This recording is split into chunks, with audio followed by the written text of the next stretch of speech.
This week on the podcast, I had the pleasure of interviewing Brodie Sharpe.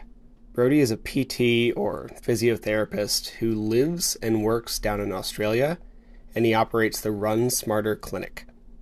Unlike many PTs who work with the occasional runner here and there, Brodie dedicates every day to helping runners stay out there on the road or on the trails doing what we love. He also hosts the Run Smarter podcast and just wrote a book, also called Run Smarter. For those who don't know, my dad was a PT for 40 years, and I really appreciate what the profession can do for athletes, and I really enjoyed getting a little nerdy on this one. I will say it was a little weird to interview Brodie. I've listened to well over half the episodes of his podcast, in the hundreds, and I've learned so much from him. It was strange to be on the other end, and I truly appreciate his time. I've listened to at least 100 hours worth of helpful content from Brodie, and even though he was busy, he took the time to chat with me about running and injuries and prevention, and I really appreciate it. If you enjoy the conversation, you should definitely check out his stuff and consider buying his book. The audiobook should be coming out very soon at the time of this recording, and I can tell you the content is definitely worthwhile. Around an hour in, there is a noise that persists for a little bit. It is related to my microphone. I'm 99% sure I figured it out. Sorry, please bear with it. It annoys me too, but the information is worthwhile, and I'm pretty sure it won't happen again in the future. Anyway, let's get to the podcast.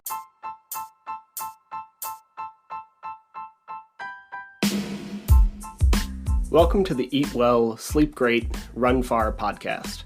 My name is Will Frantz, and I'm here to help you go farther, faster, and longer without injuries, gut problems, or giving up your favorite foods. This week on the podcast, I have someone I've followed for quite a while now, Brodie Sharpe. He is a physio from Australia, and he runs the Run Smarter podcast, and he recently released a book. I have learned a lot from him. He's also appeared on David Terrio's podcast, who I've had on here before. And we're just going to chat about running. Y'all know my dad was a PT for like 40 years, so I really appreciate that profession. And we're just going to kind of figure out some of the stuff from the physio PT perspective that I can't really deliver well on my end.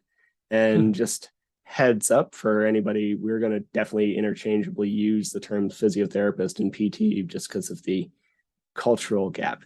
All right, Brodie, how are you doing today? I'm doing well. Well, thanks for having me on. Man, happy to have you here. So, question I tend to ask most people is like, how did you get into running? I often ask this of ultra runners because it's a ridiculous sport, but running in general is just hard. So, like, how'd you get into this?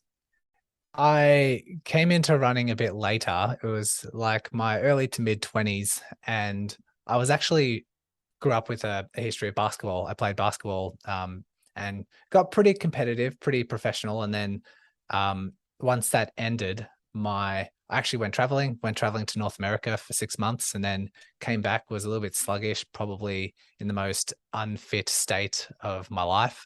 And then upon my return, my sister was training for a half marathon and asked if I wanted to train with her because she was the type that needed the accountability and would kind of be fun to do together. And so I agreed and thought it'd be a good time for me to start getting fit again. And so I did, and trained for that half marathon and just loved it. And at that stage, I was working as a full-time physiotherapist and just a generic one, just treating anyone who walked in the door, and just grew the love for running. And then alongside that grew the passion for treating runners and learning more about running and everything that went along with it. And then my career just took a pretty steep change in direction from there. Yeah, I feel that kind of honestly similar on my end. Never really intended to be here and found myself here in the past couple of years. So I get that. If you were in basketball, I started with ultimate frisbee. Actually, it's a big thing for me. Has a lot of the same like short direction changes. I actually used to watch like game tape of Phil Jackson's coaching to figure out how to like run frisbee plays. Yeah, exactly. Yeah. So like it's a similar sport. What have you found that any like carryover, any benefit, any like weird transfer from such like short direction changey sprint sport like basketball when you switch to something like distance running? It's, I guess the cardio fitness is there. Sure. It is slightly different. But I think growing up, like I've had a ton of running related injuries, but I have never had a calf or Achilles injury. That's And good. I think that was like the short, sprinty, jumpy takeoff sort of change directions. My calves were very, very strong. I was, growing up playing basketball, I was used to like, I guess my defense was probably the biggest kind of element that my coaches and that sort of thing focused on, one of my Same. strong suits.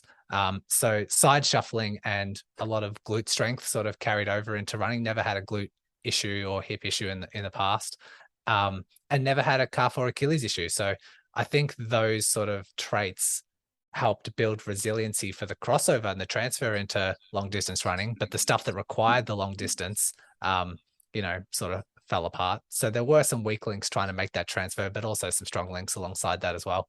Sure. It's interesting you say that. Like I struggle with like my calves were one of the slowest things to transition to running, despite the fact that I played a jumping sport for so long.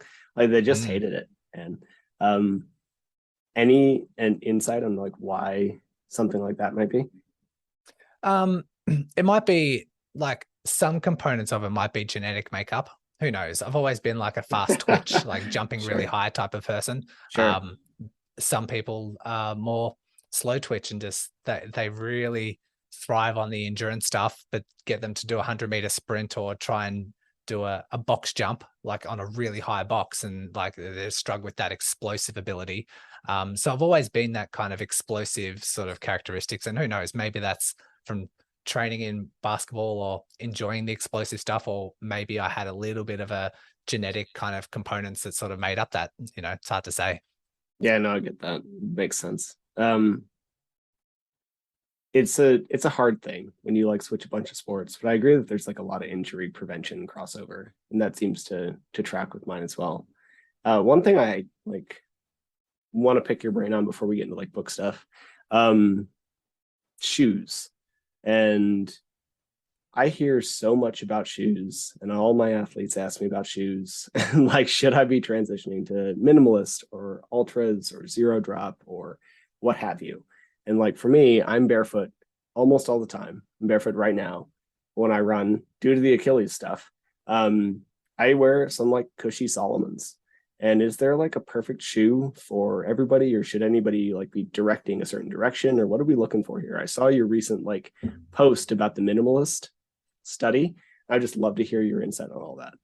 Yeah, and I'm just about to release a YouTube video this weekend about when to buy new shoes as well, and Awesome. like what sort of guidelines you can have about buying shoes, because there's so much misinformation. A lot of it is my interpretation of the evidence, and there's so much stuff. You read one paper that has a certain narrative, you read another paper that has another narrative. It's Sure. it's really hard to come up with some blanket statements and general guidelines. But I am very cynical when evidence puts out, or like when a shoe is advertised that it promises to do these things like Me reduce too. risk of injury or increase performance. And that it might be the case, but very cynical in the fact that these shoes are being put out there and advertised for you to buy those shoes. And so Yeah.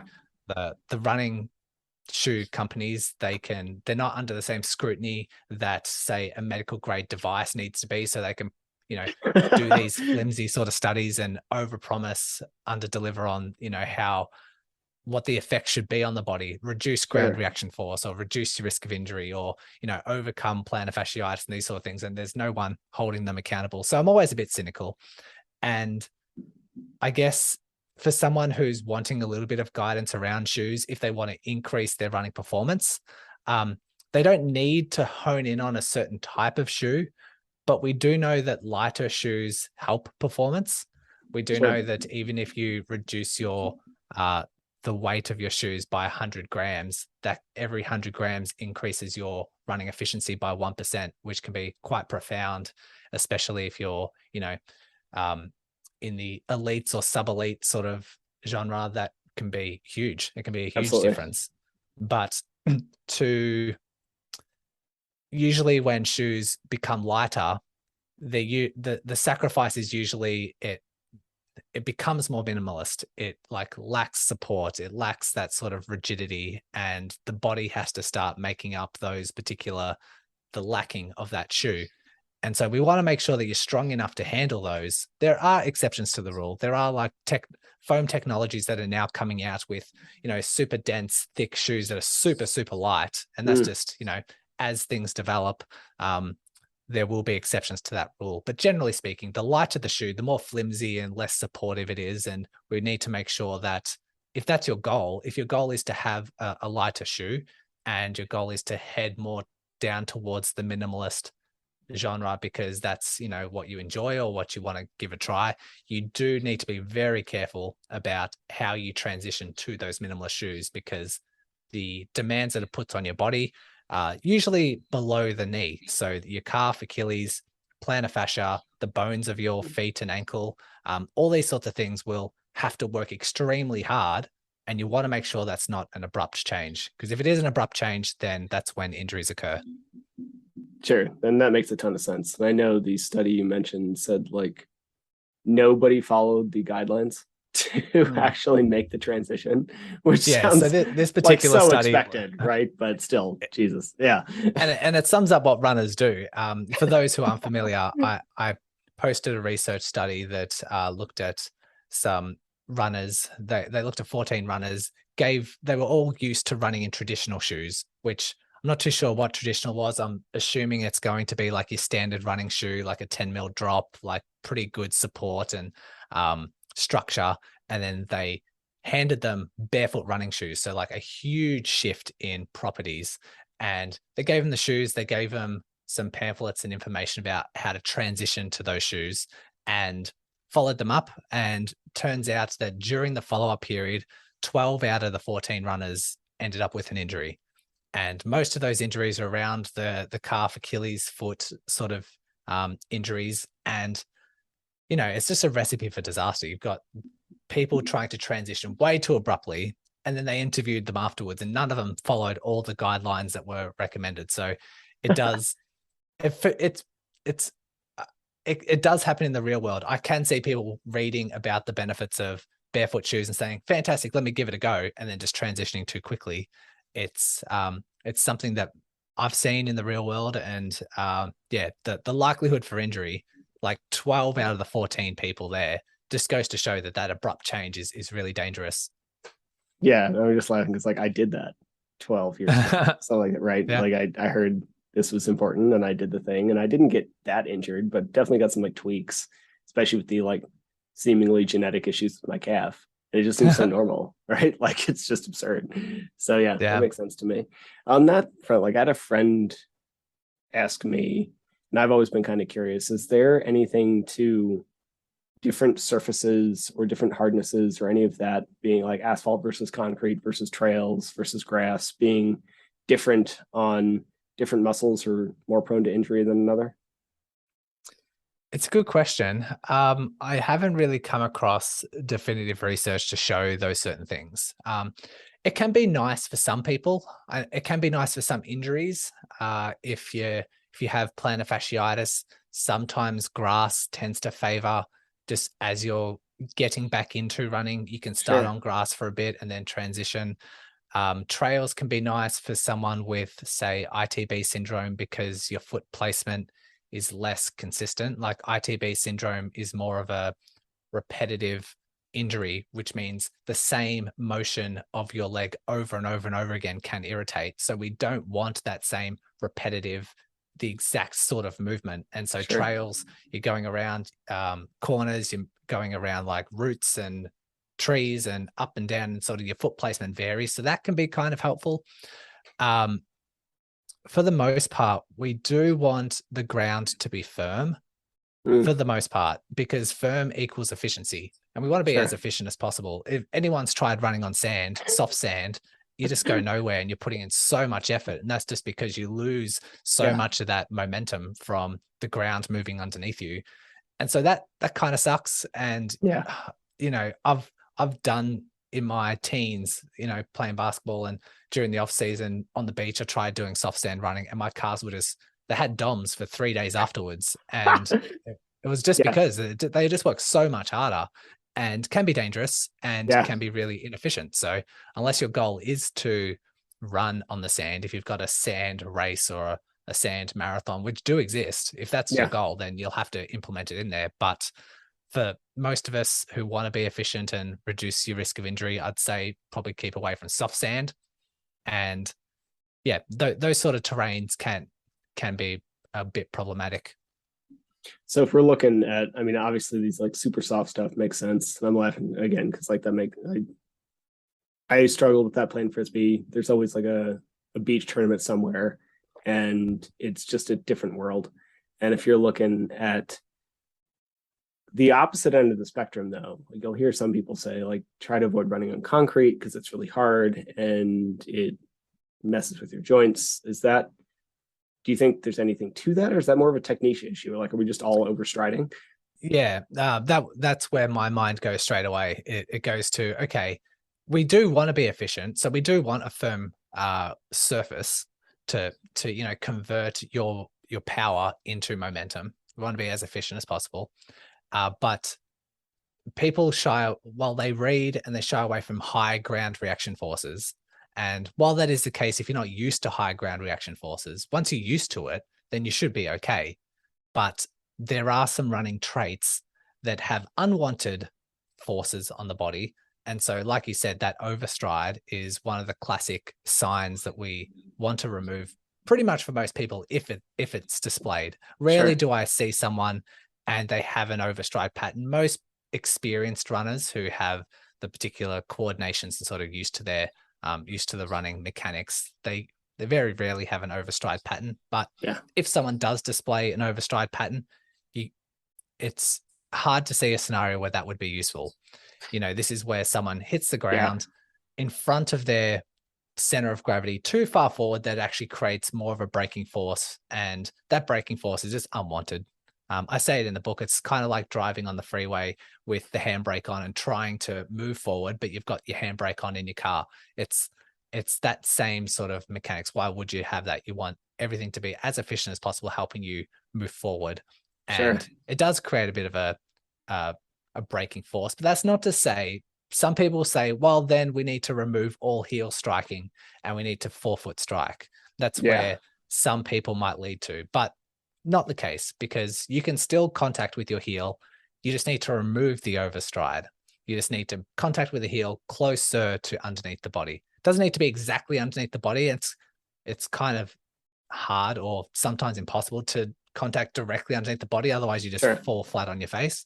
But the those sort of traits, the overstride, does need to be corrected, and you usually do that just by increasing your cadence. Yeah, the amount of steps that you take per minute usually corrects that pretty much straight away. That makes sense. It helped me a lot trying to learn to run in the past little bit. Like increasing cadence has been, I don't know, unexpectedly helpful. Like I tried for a while and I couldn't make it work just because I was so new. And I tried again and it was like just plateau breaking. What was your cadence beforehand? It was 160-ish. It was, I mean, it wasn't terrible, but it wasn't great. But like whenever I tried to speed up, I couldn't like quite control anything. It like felt awkward. And then once I developed more of a cardio engine to work with that, and I tried again to bump it up to 175, 170, 175, it's just feels so good now. It's just Nice. Immediately got faster. And yeah. So, I mean, some of that actually came down to mechanics, where like driving backwards with glute max, because I realized from all the like lateral motion in the past, I was much like disproportionately stronger in my glute med than I probably should be. And so like finding that there, and then like that hip extension as well. And that kind of brings me to another question, like stretching. Is stretching a thing that you feel to be like ever useful, really to help runners like avoid injury? Yeah, I have done podcast episodes in the past, which Yeah, kind of highlights realistic expectations about stretching. And I maybe have been a bit too harsh in the past, but the the one thing that I I have to. don't, yeah, Yeah, one thing that I don't like seeing is runners that are convinced that they get injured because they don't stretch enough. That particular scenario um, is problematic for them because yeah, if you are convinced that you're getting injured because you don't stretch enough and you don't like stretching, then you're not going to start stretching and you're going to continue getting injured and believing that particular sure, narrative. But we know that stretching and flexibility doesn't really play a role in running related injuries or overuse injuries, which is makes up the vast majority of running related injuries.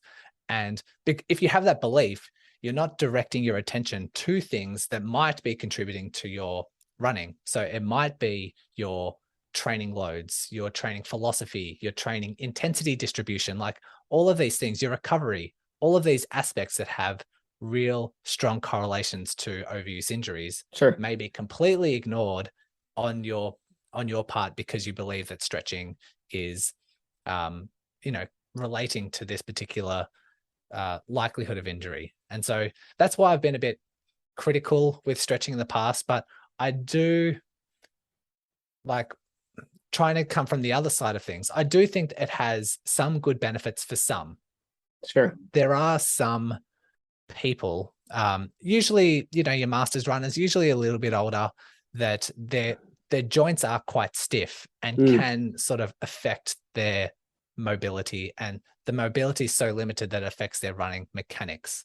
So we're looking at like your big toe extension. We're looking mm-hmm, at your hip being able to extend 15 degrees. We're looking at your mm, your ankle being able to bend or dorsiflex, just a little bit during that mid stance. Like these sorts of things, runners don't need to be that mobile, which is yeah, why there's only a very small percentage of people that require mobility work in their joints before they actually start running. So for those very small groups of people, they can benefit from some mobility work before they actually start running. But on the other side, there are the runners who find the mental benefits of stretching to really unwind, calm themselves down, and doesn't really have much physical benefits, but has a lot of mental benefit. And we know that like decreasing the amount of stress and just unwinding from the day does have good recovery and can help a runner. But those who don't like stretching and they just feel like they need to do it because they believe it helps, reduce their risk of injury, they probably don't need to. It's not that high of a priority. And so they could probably benefit from enhancing their recovery other ways, like nutrition and sleep, and reduce their risk of injury other ways, like, their training dosages and their training progressions and strength training and those sorts of things. yeah. That makes a lot of sense to me. So you did mention a couple things that I've kind of found with the amount of people I've trained with where flexibility might actually make a difference, and something like ankle dorsiflexion. Like, should we be where would we know like when we have an issue, I guess? So if we're looking at something like ankle dorsiflexion or like hip extension backwards or like toe movement, um, should you be able to move your knee past your toes? Like, what are simple tests we can do to kind of figure out what might be an issue here? There's some tests that I do, which I don't really see. I don't think it's that evidence based. I haven't really come across anything that says you need this amount Sure. of range of movement to be a runner. Sure. Sometimes hip Same. extension, so bringing the knee behind you. A runner might need 10 to 15 degrees of range of movement there. Cool. So I just get people in a lunge position where their knee is on the ground. So they're not holding with tension and they're Mm, just relatively relaxed and they just lunge forward and see how much extension they can get. mm, And if that's okay, then we know that their passive range of movement is fine. Then we can maybe have a look at their running and see on a treadmill, can they achieve that 10, 15 degrees of extension? If they can do that, then, maybe hip mobility stuff isn't that important for them. And sure. for the ankle, we can do what I call a knee to wall mobility test. So you just have just approach a wall. So you're facing the wall, have your toes up against the wall, and then just lunge forward to see if the knee can touch the wall.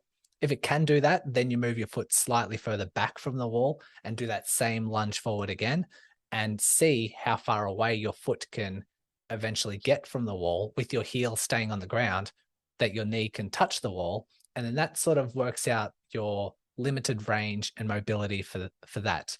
And generically speaking, if someone is getting 2 to 3 inches away from the wall, or like, 6 centimeters or something, I'd say that's pretty sufficient to be able to like achieve that mobility for the running action. And then it's not really that required. And Yeah. they don't really need to work that much on mobility or calf stretching or Achilles or, plantar fascia, that sort of stuff. And the same thing could be said for the big toe. Just have a look, see how much the big toe can extend just passively. And if that's okay, then like I said, you might be within that majority of runners that don't necessarily need to require too much mobility work to improve their running. Yeah. And it's funny, like anybody who's been coached by me, I do the exact same wall test and look for very similar things, because I don't know, I found that forever ago. And I don't know if there's a lot of evidence to it, but it seems to track to me. Like if you can get your knee 3 inches past your toe, you seem fine. So cool. Yeah. And there are some things that surprise me as well. Like on my podcast, I interviewed Eric Hegedus, who did an overhead squat for collegiate athletes, and found that those who really struggle to have that mobility to perform that task, they had a look at a double leg overhead squat and a single leg overhead squat. So you're doing those squat tasks, but your arms and fingertips are pointing towards the ceiling. Those who ranked poorly in terms of their quality of movement, not how many they could do, but the quality of them being able to do that task, if they ranked poorly on that scale, then they were more likely to get injured later as they go through their training season. And not necessarily, it's an interesting finding. And so maybe there's some mobility issues there, or some strength issues there. And Eric Hegedus was more along the lines of, this has a look at your hip mobility, but also your hip strength, has a look at your ankle mobility, but also your knee control and those sorts of things. So maybe there's a few things that correlate there. Yeah, and I kind of found the same. I mean, I mostly work with trail runners, right? So I don't actually know.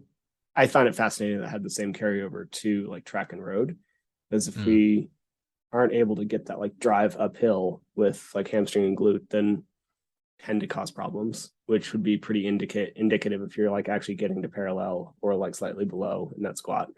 And same with like the stability, like that seems to be like the single leg squat almost seems more valuable to me than the dual squat, because it just shows like if your knee is like caves valgus, like that seems like you're going to end up with problems. So that makes sense. Yeah. And I guess for trail runners, like you will be moving your body differently. You will be going through slightly different ranges of movement. Ankle stability is probably a little bit more important for trail runners. The ability for the hips, like as soon as you thud yourself downhill, gravity is just taking more of an effect, and you have to have your hips need to be a lot stronger to stabilize, to make sure that you're not getting this opposite hip drop, or you're not losing your posture when you're running down. You need to be extremely strong to fight that gravity as you're thudding your way downhill. So it could be advice can be slightly changed for trail runners as well. Cool. Yeah, that makes a ton of sense. So slight diversion. How would you know, or like how would someone know they might need to see someone like a PT or a doctor? Like, and this is partially speaking to a US audience where some people can barely afford their insurance, which means like it is a big decision to go see someone like this. And I mean, if you can, great. But if not, like where is that dividing line? Should you be going preventatively? Like when is your injury potentially bad enough to maybe go see someone? Yeah. I guess this is my opinion, interpretation, and being a physio. I have mentioned this in my book, and actually have a bit of a flow chart in there of like how your symptoms are behaving, how long symptoms are lasting for, and whether you should get it assessed or not. I haven't gotten that far. That's awesome. Thank you.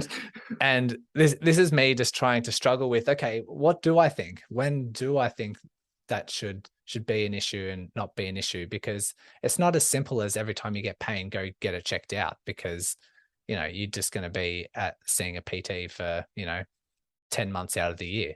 Yeah. But I like to follow certain pain guidelines and like characteristics of an injury to see how it goes. And generically speaking, if you have an injury that follows certain pain guidelines, it might still fall within acceptable symptoms. So during a run, we want to make sure that your injury stays less than a 4 out of 10 on average. And we want to make sure that that returns back to baseline symptoms within 24 hours. So afterwards, we want to make sure that pain doesn't escalate. And by the next day, we want to make sure that there's no further irritation with that running dosage. And so if that's all successful, you can tick all those boxes, then that bout of running has been okay. Awesome. As well as that, we want to make sure that your injury and your symptoms are improving week by week. That is a key characteristic, because people can be like, yeah, it's there, it's noticeable, but it's only like a 1 or 2 out of 10, but I've had it for 3 months. And sure. I would say, you know, if it's mild, maybe you only need a slight tweak in your training and then you're better. But the longer you've had an injury for, usually, generically speaking, the harder it is to get rid of. So if someone comes in with a 6-week injury, very easy to someone against a 6-month injury, which some people do. Some runners easily would run for 6 months as long as they're still able to run. Yeah. Because their motivation levels are not prompting them to seek a medical assessment. And we know that if someone's in pain, that's not enough motivation to seek treatment. It's only until that pain becomes severe enough that they can't run that they're booking in the next day and saying, help me, I need to get back to running next week. And so, yeah, I basically had this conversation already today. Well, this is the story of a runner. Yeah, and like you should go see a doctor, man. 100%. Yeah. We need to carefully interpret the pain behaviors and making sure that it is getting better week by week, because if it's not, then there's something in your training, whether it's too much speed work, too much volume, too many hills, that are leading the body to react and say, okay, we're not getting better. And you need to be really careful of that. And I do have 2 particular scenarios in my book which highlights some dangers in terms of long-term trends. That being, someone might get better.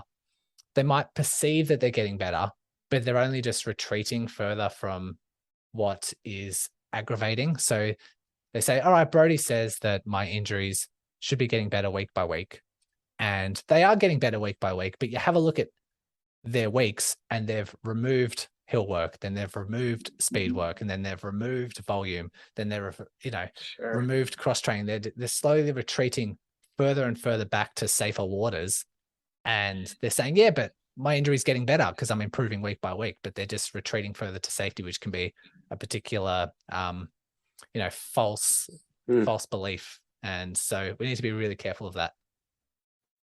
Yeah. I mean, that tracks completely, especially with I have a very long injury history because I was not responsible in my 20s. Like most of us. Yeah, for sure. Yeah. And especially when you play like a cutting sport and have absolutely no self-care at all. Yeah, 100%. So like right now I'm actually kind of injured. I damaged my MCL on the dance floor. And dumb. It's fun though. But like I'm gonna have to take at least a week off running. I've been able to stay mobile. I've been able to work with my clients, like demo exercises. I just have to be like very concentrated on it. And I guess like I get this concern from other people, and it'd just be nice to like hear the same response from someone who knows even more than I do. Like, am I going to lose all my progress? Like, how am I going to like, when am I able to come back? Like all of these concerns that we all have, like, even though I know the answer to these questions, when I woke up 5 a.m. Sunday morning in pain after doing this injury, like there's just panic, right? So like, of course, we have this, yeah, of course. Like, and it's where I like, I understand where all my athletes are coming from when they ask me these questions. And like, what is the data? What is the backing? Like, where do we start to really lose a lot of the work we've put in? It is such a huge fear for runners when they're injured. And that's one of the main motivations why they continue to run when they are injured, because they're scared of losing fitness and losing all of the gains they've built. It's like they can work for 6 months, building up, building up, building up. As soon as they're injured, they're like, am Yeah, I going to lose this 6 months of progress? Am I going to yeah, have to go back to square one? And so they like, hopefully it just comes good. I'm going to continue running and hopefully it just resolves itself. And that's the trick that people get into. And especially when someone has a race coming up. And I see all the time because I treat runners online, and it's as soon as they have a race in mind, I need to be super cautious of what I prescribe to them, making sure their intensity and everything's just really exact. yeah. Because as soon as you give them a 10K run to do that weekend, they do a really easy 10K, but then that race is 6 weeks away. So they do that 10K slightly faster. And Mm, they do that 10K the next week slightly faster. And then race day approaches. And, they start to get a little niggle and they're like, no, my race is 4 weeks away. I need to push through this. And, it just yeah, brings people undone really quickly because of that reference point that they want to be at to prepare for that race. And often just leads them to doing too much too soon. And so I the evidence isn't really clear on how long it takes to lose fitness. There are experts and some papers out there that have rough guidelines, but it also there's a lot of nuance in there because it depends on how active you are while you're not running. Let's have an right. example for someone who is sick. If they're unwell and bedridden for 7 days and they just get up out of bed to drink and eat and then go back to bed, they're going to lose fitness so much quicker, Sure. sometimes as much as 5 to 7 days because they're doing nothing. So they will lose fitness really quickly. But the idea when you're injured, and if you're so injured that you can't run, the next focus point should be, okay, how active can you be so that you maintain a lot of the fitness that you have?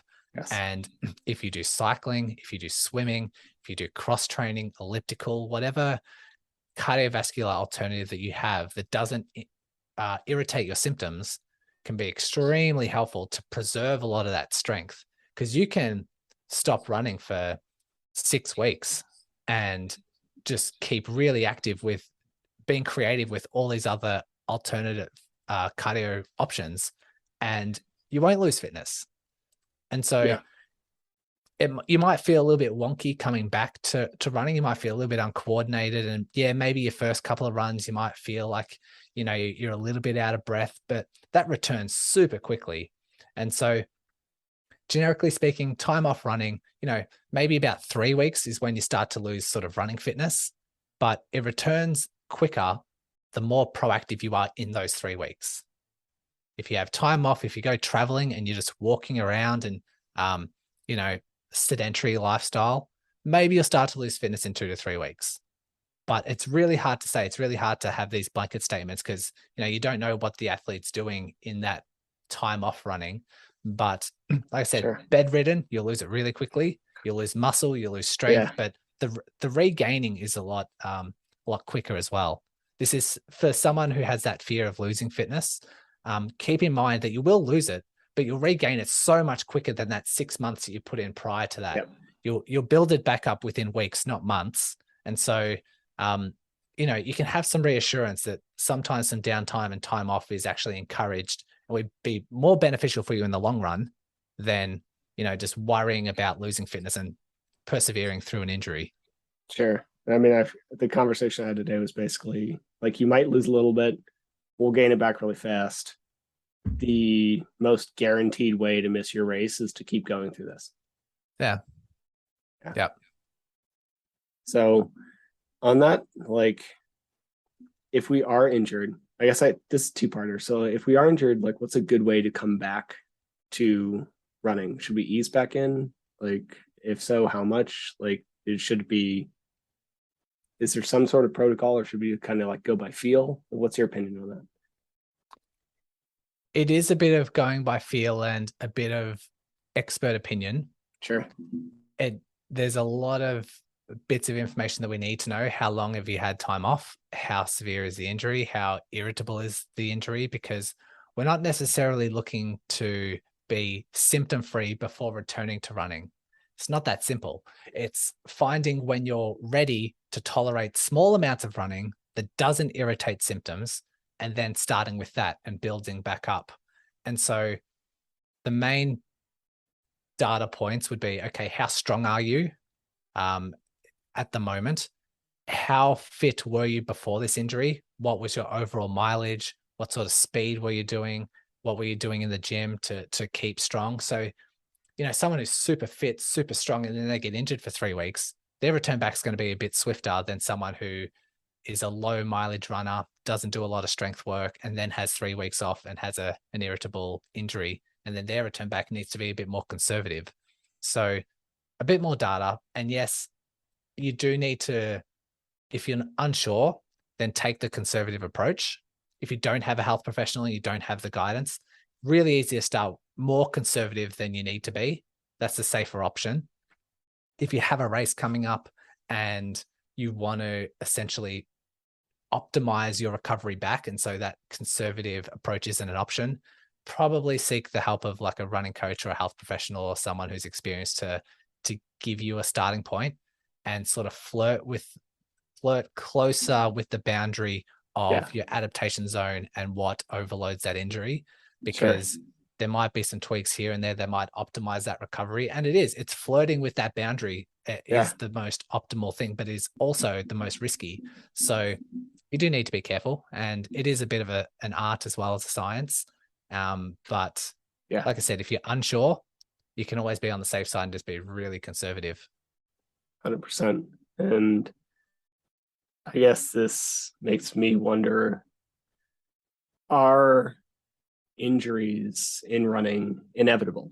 And I feel like everybody has been injured at some point when it comes to this sport. And I would like to think no, but I also think that and I think you said this in your book, it's like there's no upper bound to this, man. Like it keeps going. So you can keep pushing yourself until you get hurt. And I'm kind of wondering if that means that most of us are gonna get there at some point. Yeah. There are the rare exceptions of runners that never get injured. And that is an anomaly that you shouldn't strive for. I don't think runners should strive for that. A lot of times the runners who haven't been injured haven't really pushed themselves. Like that's the goal of running. We like pushing ourselves. We like, competing in bigger races, harder races, faster times. And that's just the motivations of most runners, I would say. If someone is a runner, they love their 5K 3 times a week, just like doing it slow, and that's all they want to do, and that's, they don't have any other ambitions, you could probably not risk injury. Like a goal would be to never get injured, I guess. Sure. But that's not a lot of runners. And those, like, injury prevention's such a hot topic for runners. Runners just want to know all they can to reduce their risk of injury, because like I say, it's such a fear for people, a fear of losing fitness. It sucks. And if you're injured, that's pain closely linked to misery. You're not running, if you're not exercising and you're in pain, it's just this double whammy of misery. And people just want to do what they can to reduce their risk of injury, and then when they do get injured, they're really hard on themselves. They beat themselves up because they look back on their training and say, I've done too much, clearly. And I put some realistic expectations in the book, and I talk about this on my podcast as well. I think the goal to get that injury risk down to 0 is unrealistic for most runners who are training for a race, training for a marathon. You've got a whole bunch of life sort of stuff, stresses, and sometimes you have some stress where you decrease your quality of sleep, and that affects your training as well. Like, there's so many multifactorial things that we need to consider.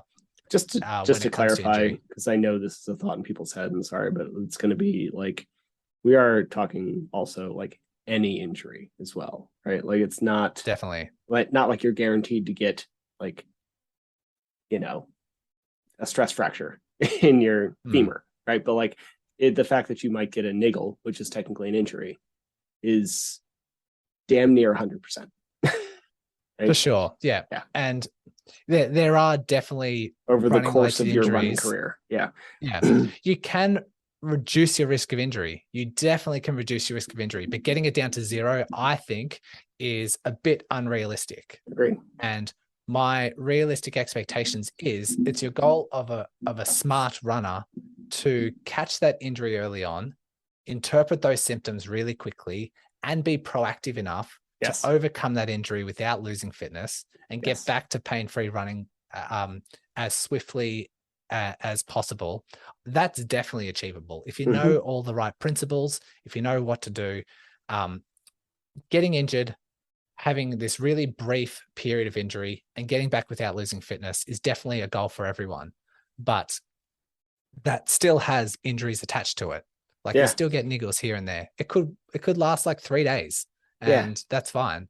But these are the expectations if you're looking to push the envelope.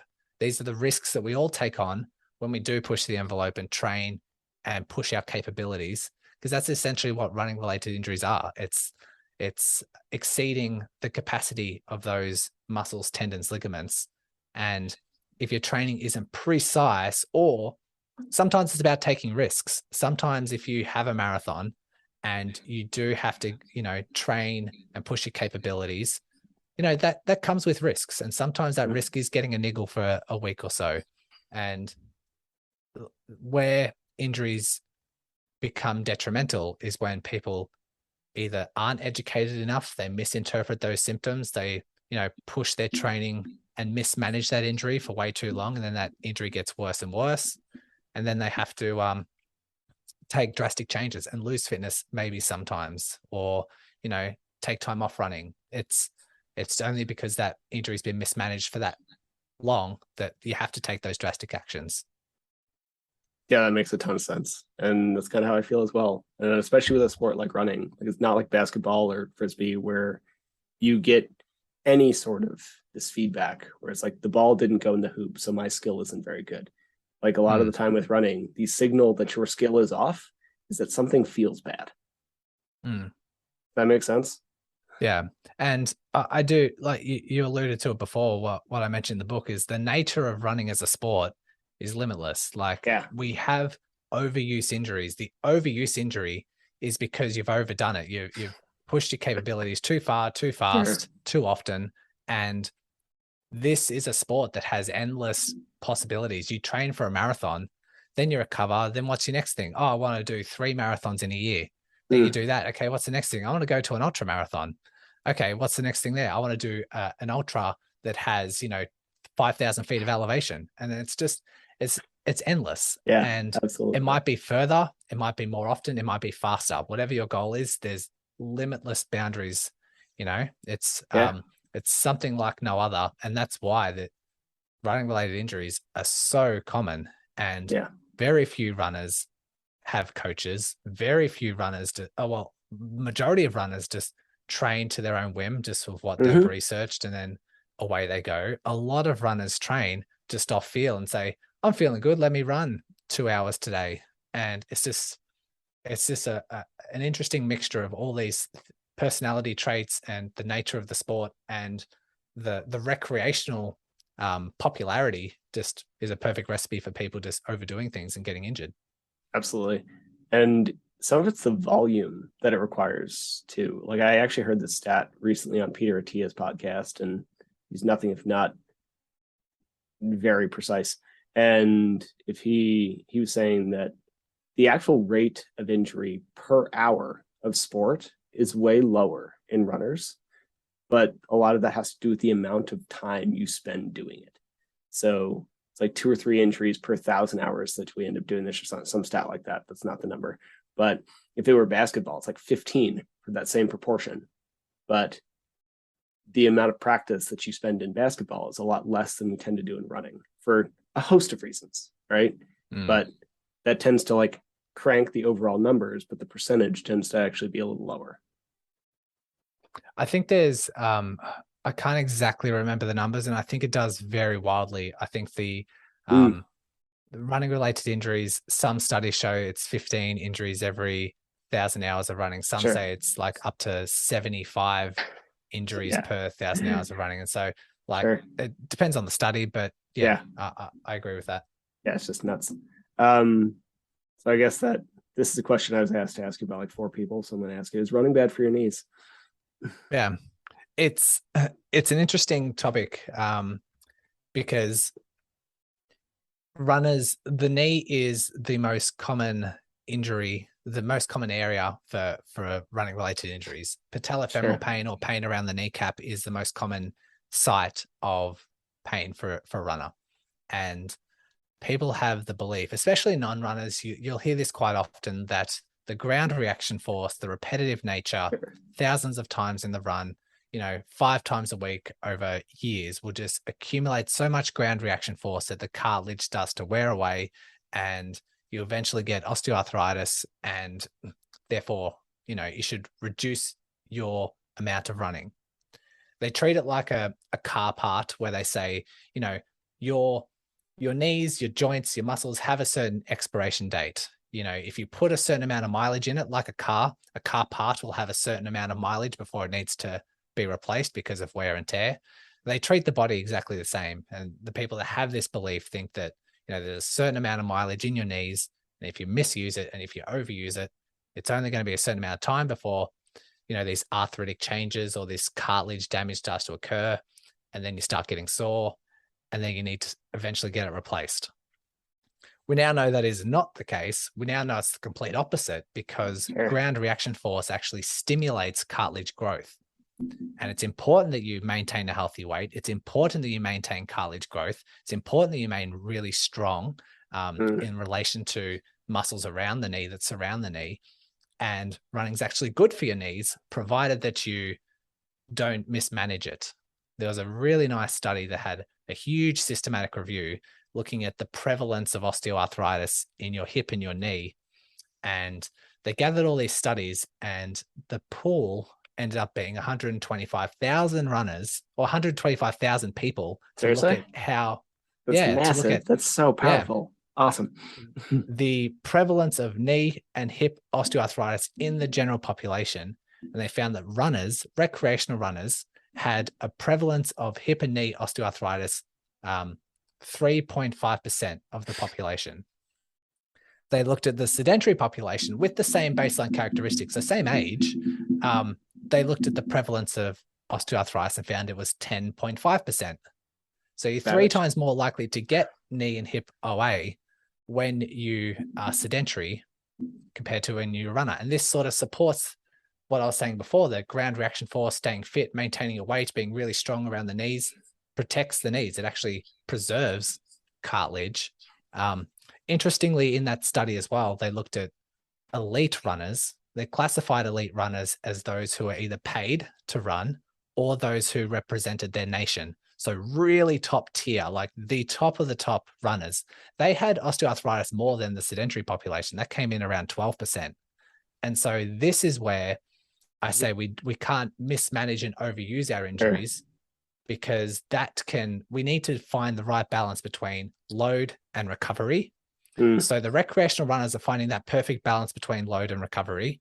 The sedentary population is underloading, but it seems like the really elites are overloading. So they're on each side of that particular scale, whereas recreational runners are finding that perfect balance in the middle.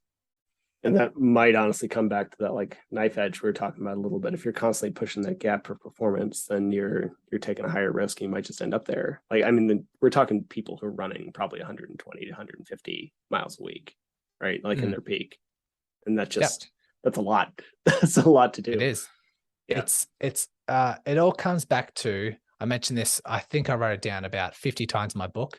It relates to load versus capacity. It's all about load versus capacity, which is essentially, it's training versus recovery. Yeah. If you overload or under recover, you're in danger. And so you want to make sure you find that perfect balance.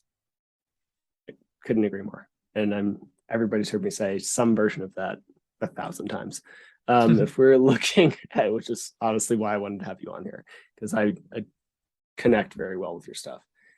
If we're looking at like this injury, and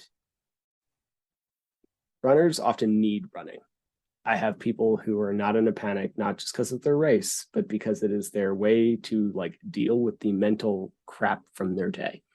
And if you need it, like how do we find that balance if we're trying to come back from an injury? And I was like, very short story to give you a second. Like, one of the reasons I was very drawn to you was a very long time ago. I heard you on a podcast say something like, any doctor who tells you like, well, you just can't run for like 6 months, and they just don't understand what that is. It's just such an unrealistic thing to tell someone that this is so important in their life.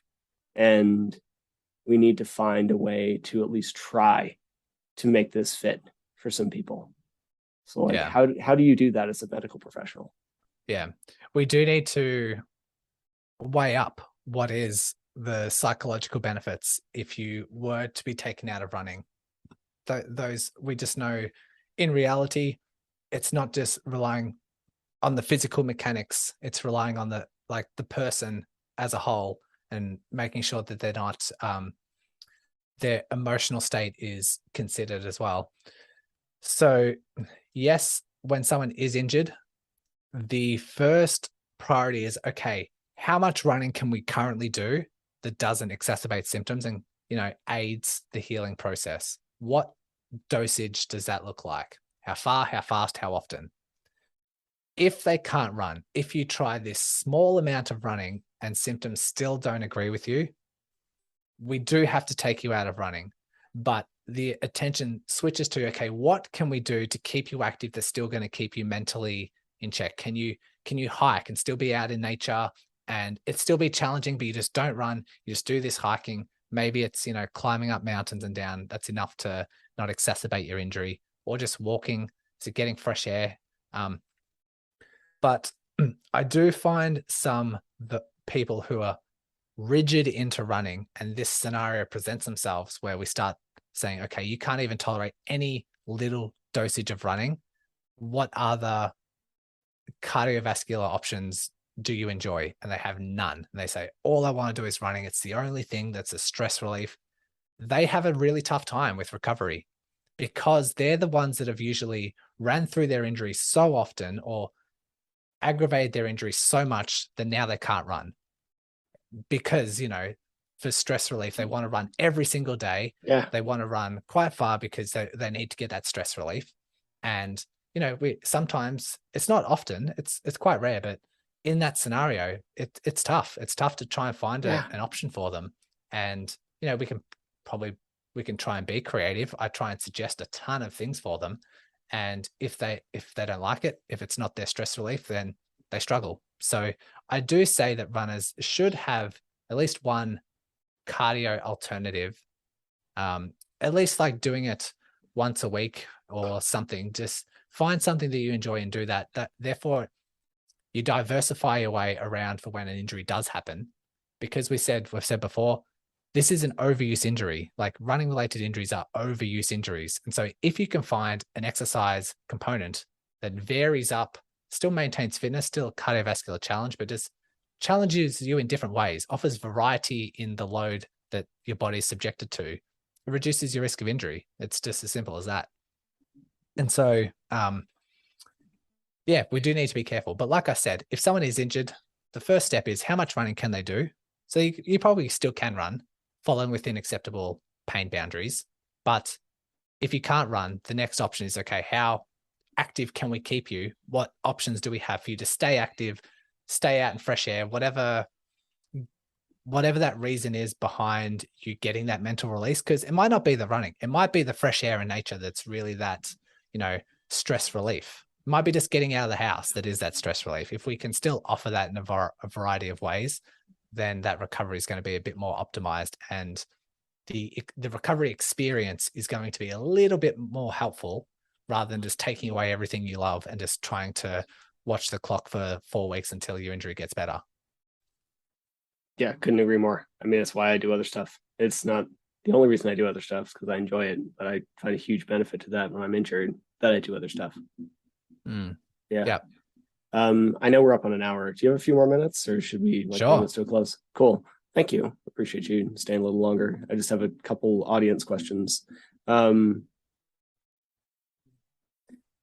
so question from a couple females in my audience, like how any way to deal with like PT advice for pelvic floor things, especially prior or post pregnancy for running. Mm.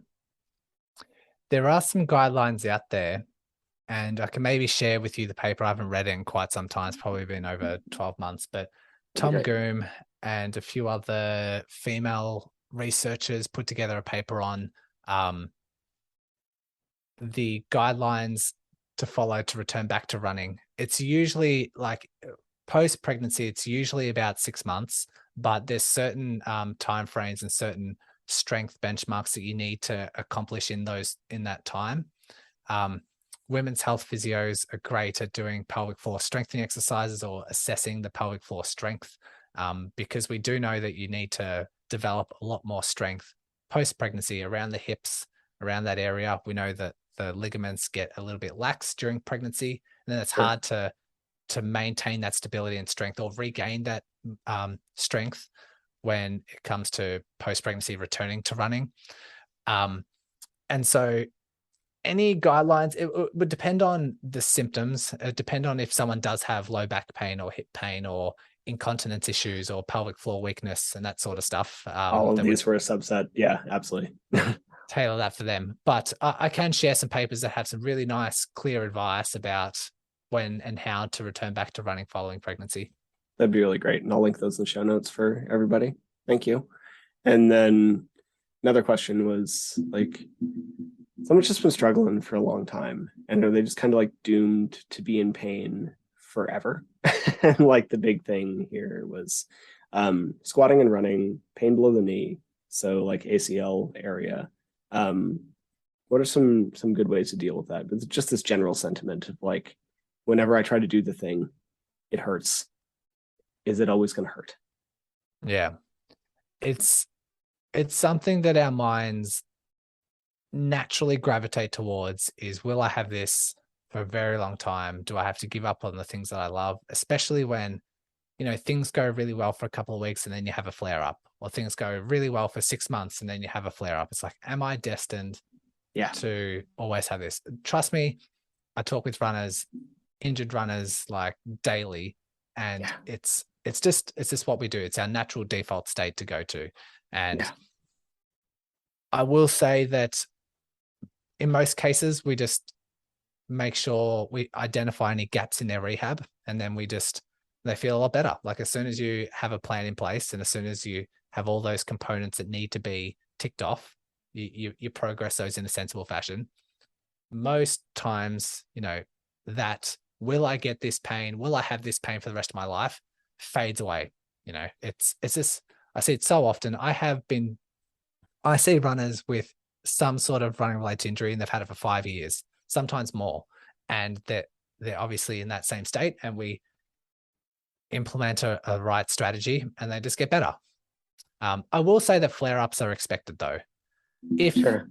Because we're in the nature of pushing ourselves, pushing our capabilities, like we talked about before, if you had an injury that was persistent for 6 months and now you've overcome it, 3 years down the track, when another ultra marathon comes up and you're pushing your capabilities, it might resurface just Sure. because you're pushing those capabilities again. And it's likely that that particular injury that you've had for 6 months is your weakest point. It might be your calf Achilles. As soon as you start doing hills again, and it's too much, that is the type of injury that's most likely going to resurface. Sure. And so we do need to ask ourselves, was our rehab enough? Were we really like implementing the strength and power and endurance that the body needs in that particular site to then reduce the risk of injury? But then once you've returned to running or you've got another race, was that preparation gradual enough?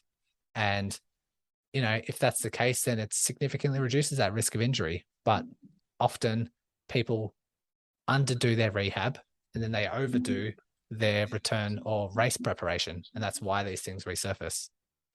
For sure. And I mean, I've seen it, I've experienced it. If we're training really hard and we hit this huge peak week and something kind of flares up, it often just seems to like go away during a proper taper Mm, because you've stimulated so much and your body's just tired, man. Like if we hit like a small niggle, I'm not saying like stress fractures, but like my knee's a little tweaky. Well, you just had a 120-mile week. It makes some sense. Let's see how your taper goes. mm, yep. And sometimes, like the stronger you are, the bigger base you have, the more efficient you are able to deal with those injuries. Like the quicker you recover, in a sense. Sure. And if you are at that real training peak, then you've built up a successful base of running. You're really strong, really capable. And when a niggle does happen, you're strong enough to negotiate it quickly. And it's a different scenario for someone who can only manage 10 miles a week in terms of their fitness and doesn't do any strength training. And then they've overloaded their Sure. knee and now they have a sore knee. It's a different recovery path. And so, yeah, that would make sense. Yeah, 100%. So one final thing before we start to close out is, can we just close the like my IT band hurts, so I need to roll it myth? Like I just love Sure. to, yeah, talk, yeah, because I don't like that one. It's really frustrating to me. It'd be nice to hear that from a PT or physio. Can do. So your ITB is that really thick fascia that runs along the outside of your thigh. And from an anatomical standpoint, it isn't muscle. It's not a ligament. It is fascia. It's this really thick, dense structure that doesn't have any contractile or relaxing properties. It can't do that. It acts as like a rigid support for your side. So when you stand on one leg, you don't collapse. It just holds everything in place. And so I got told at uni that we had a surgeon come in and he said when they used to do ITB release, which they don't do anymore, they used to get a scalpel and assume the ITB was tight and they used to release it with a knife. And Really? they don't do that anymore, thankfully. I But just didn't know they used to do that. That's fascinating. Okay. yeah. Sure. But he used to say that the ITB itself like would blunten the scalpel. It's that thick and fibrous, and that's how strong it is. Sure. And so you're not going to do much if you foam roll it. Like you're essentially just squashing it and kind of just like rolling over it. You're not going to do any release work. Like physically speaking, you're not going to do anything. We do know that you don't need to make it longer or lengthen it, because we know that ITB pain isn't from a tight ITB. We know it's from overload. And this is probably a whole nother discussion. Sure. But there is some research, which I did include in my book as well. They did some research around stretching and foam rolling the ITB, and then they looked at the length, and they looked at three groups: the group that did nothing, the group that did foam rolling, the group that did stretching. And directly before and after, there's no change in the length of the ITB. And so there might be, like I said, there might be some similar to with stretching.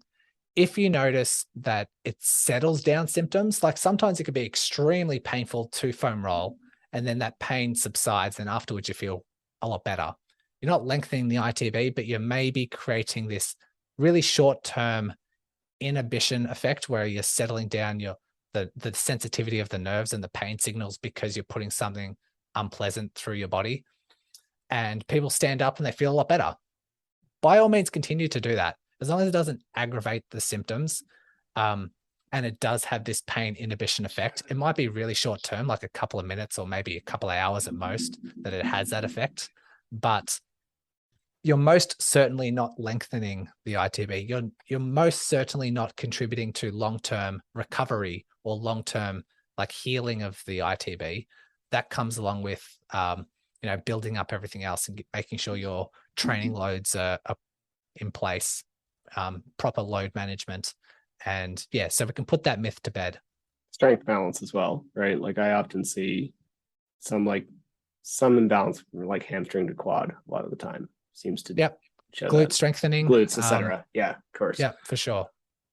Sweet. Thank you. Well, thanks, man. I appreciate you hanging around so long. It's been fun. And I could do this for another hour, but we'll call this a day. I'm a few after chapters in your book. I'm loving it. It's been great. And Great. I will ask, like, why the story format? Because I thought I'd be honest, like I'm very overly honest sometimes. I thought it'd be a bit tedious, but I'm actually finding it super engaging. Like, what made you go for like following Pete throughout this book? Um, I was contemplating taking it out, and like when I had my very first rough draft, Mm. I had about 5 of my podcast listeners read through it, and one person came back and said, why have that Pete story in there? Why do it? It's like distracting. Why don't you just have it like a medical piece? People want to learn about running. It's just a distraction. And I seriously contemplate like taking it all out. I'm like, oh, maybe they're right. Let me just remove it. But the other 4, well, 3 of the other 4, like I really love that story. It really Sure. relates to me. I can really follow things along. And it initially started when I very first created the Run Smarter podcast. I did a little ebook, and Yeah. I wrote an ebook, and I wrote and created the first 10 episodes of my podcast tailored to the 10 first chapters of that ebook. And I put injury prone Pete in there and followed his journey just so people can, I don't know, I guess relate to it a bit more, or like Yeah. tell it in a story. Because I do know people sometimes learn from stories, but also sometimes you can rephrase one message 5 different ways and only one just resonates with someone, and they receive that message a lot better just because it's been retold a slightly different way. And just knowing that, I thought I'd give it a try. And people loved the story. Like people loved Injury Prone Pete from the inception of the podcast and reading that ebook. And so I guess Yeah. just from feedback, I just thought, it's an idea to run with. Let me test with it with a small amount of people. And then getting that feedback and hearing that feedback, I'm like, yep, let me keep it in and sort of keep that story going. And so I thought, yeah, it deserves its place in the book just because of the feedback I received. Yeah. I mean, fair. Have I'm about halfway through. I have not read another running book as educational and as like engaging for that reason. It's just different, man. Like it's nice. It's a nice thing to read. It's really Thank good. you. Yeah, of course, for sure. And I'll definitely like link it in the show notes, and please everybody listen to this, buy it. It's a good deal. And I would expect this is going to come out right about the time the audiobook releases, so you'll have a few options. But how is this different other than being longer, right? Because the book is a tome, and you wrote a tome. This is quite it's quite an effort. How is it different from all of the like other massively helpful information you put online? It's, I guess, a really nice, I call it summary, but like some of these Mm, topics are so complex. sure.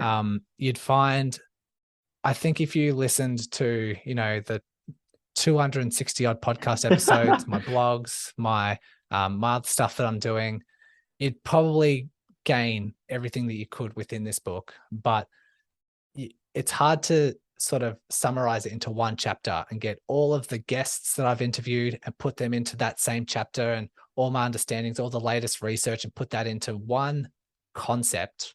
So it was really hard for me to organize. It's really Sure. hard for me to sort of put a certain study that I really love into a particular chapter that made sense, and sort of like the flow of information. Because this is the first book I ever did. Like when I first started, I had no idea how to write a book. And that's what I really struggled with. Dude, And it's a journey. Yeah. yeah. And so